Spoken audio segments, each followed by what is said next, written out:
What's it like coming out of a narcissistic relationship and from an abuser? So, one of the main things that you're going to notice is that you're already in the discard phase. So, when you're out of that relationship, either you discarded them or they discarded you, meaning that most of the time they found someone new. And with this, you're in a stage of cognitive dissonance, meaning that basically what cognitive dissonance is, it's kind of like ruminating a lot. We're like, okay, not all things were bad. There was some good parts in this, so maybe this relationship wasn't bad. Maybe I was the problem. So that's the cognitive dissonance in relation with rumination. And not only that, you're in a stage of fog. We call that in the community for fog for fear, obligation, and guilt. Because the fear was being alone, most likely, with most people. Maybe the further abuse they were going to get. And the obligation was always trying to save them. And the guilt of maybe you were in the wrong. So that's what that means. And also, too, coming out of these narcissistic relationships, abusive relationships, you start feeling physically sick as well. So you can have, like, all these symptoms of, like, nausea, you have these massive migraines, and it goes on. The list goes on, to be honest, and joint pains. And so, yes, it's different for every person. But another big thing too is like when you look in the mirror. I know it's cliche, but when you look in the mirror and you feel like you're not yourself, and you feel like you're the abuser because they gaslit you so much. That's one thing that they do coming out of this relationship. They gaslight you so much that they make you feel like you were the abuser, and you feel that way. You really believe it because that's what the gaslighting process is. And you see, also too, is the trauma bond.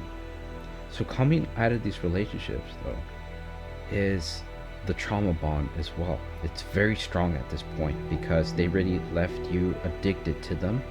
And not only that, you got no closure, most likely, because narcissists really don't give you no closure. They make you seem like you're the crazy one, like you're the one that was the problem. And they make it seem like you don't deserve that closure. And so you're questioning everything of like why things went wrong. Could I have done things differently?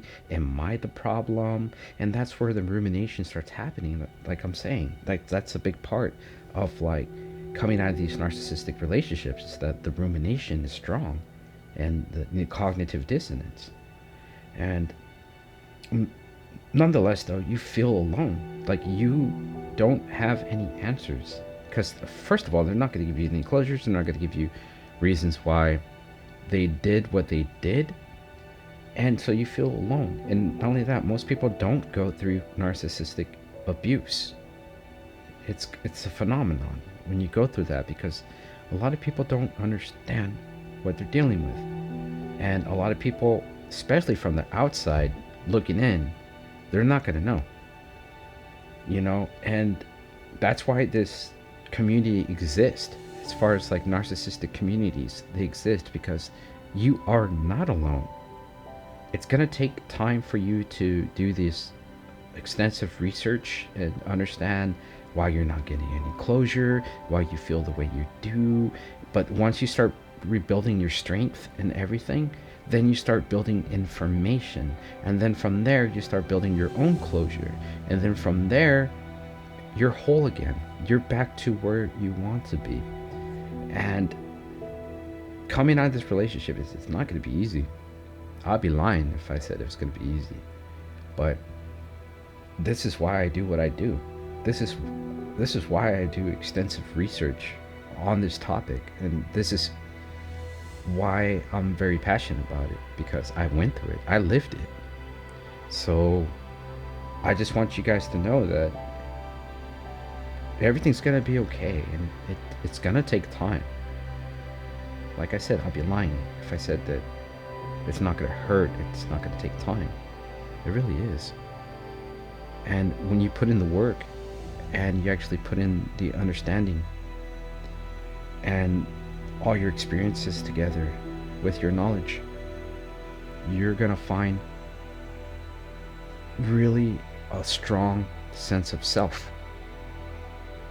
And you're gonna be a better form of yourself. I'm not even kidding. It it's true. I lived it. And if you're in that state right now where you just got out of this relationship and you feel this way, where everything's all, like you're in the fog and everything, and you're feeling sick physically and mentally, things are going to get better. It's just put in your time and effort, and everything's going to be okay. I promise you that.